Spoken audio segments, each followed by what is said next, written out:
Tap. Tap. Tap.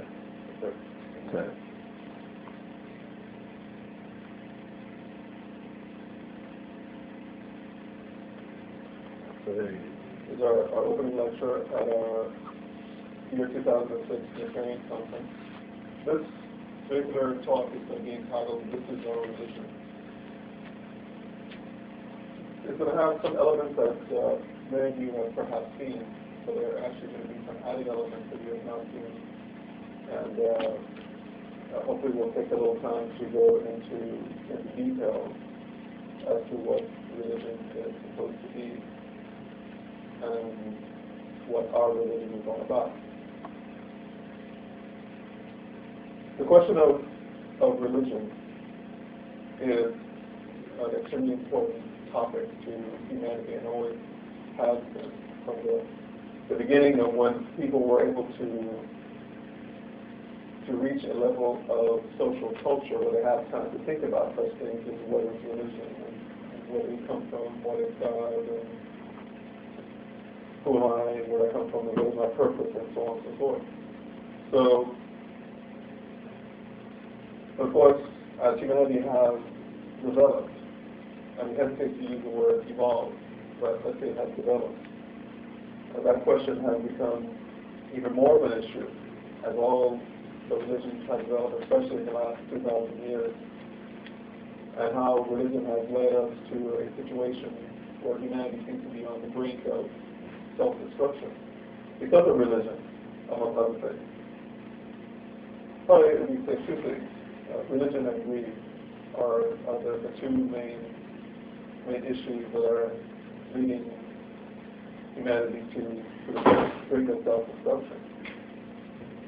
So we'll begin here, and then we'll get into our discussion as we go along.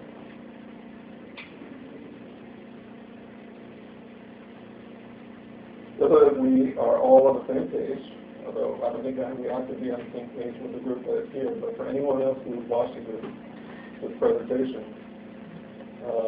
ancient Egypt is located in the northeastern corner of the continent of Africa, and it came in before all of these other cultures, before the Sunday Empire, the Ghana Empire, before Alexander, before the Roman Empire, before the Greeks, before all of these cultures and civilizations and empires, there was Kemet. It's important for us to realize that. Before the Indians came in, before the Chinese civilization, there was Kemet. Kemet was the first that we know of in history, the first organized culture and civilization that we can actually call a culture and civilization with an advanced religious philosophy.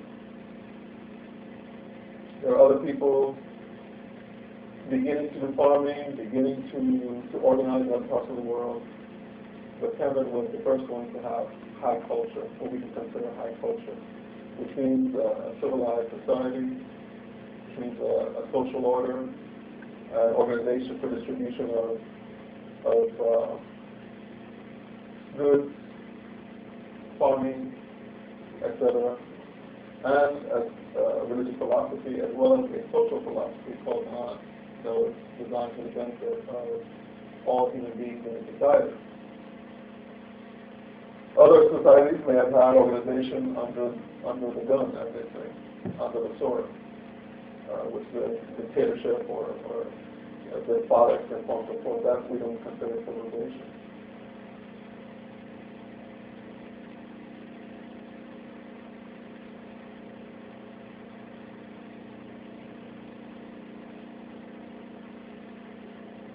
The ancient Kemetans themselves say that they came from the south, that they were colonists from the land that is today known as Sudan. Sudan, what we call Sudan today, was actually called Kash by the ancient Egyptians, and this word has been transformed into Kush in modern times. The ancient, or the modern day Sudan is also what the ancient Greeks called Ethiopia. The Ethiopia of today is actually to the south. You see where the E is here on the map? Actually, maybe you can see me go back a little bit. Here is the land of Sudan that we're talking about. Up here is Egypt, above that. And here is the modern day Ethiopia. It has Selassie and all the modern culture of Ethiopia. That is not the ancient Ethiopia. The modern Ethiopia is not the ancient Ethiopia that ancient Egyptians came from.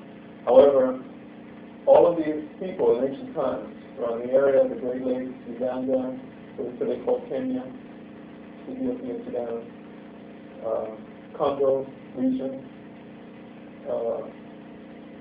the ancients who developed in the Nilotic region, the region of the Nile, all these people here were of the same ethnic culture. And the ancient Egyptians were part of that ancient culture.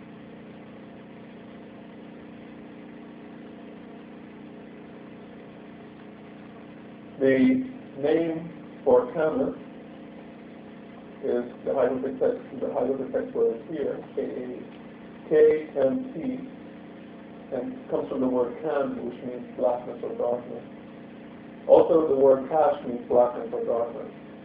So the two words, Kemet and Kash, mean land of blackness, land of darkness. Of course, the people are people of the black land and the people of the dark land.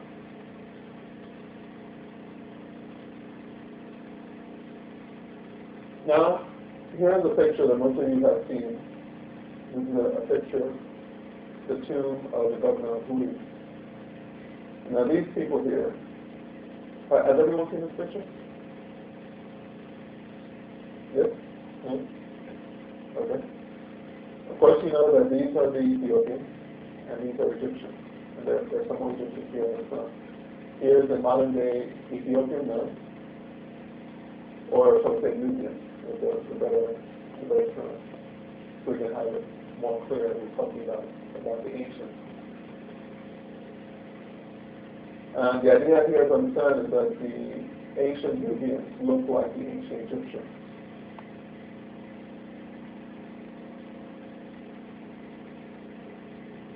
Here's a picture of the front part of the scene. A better look.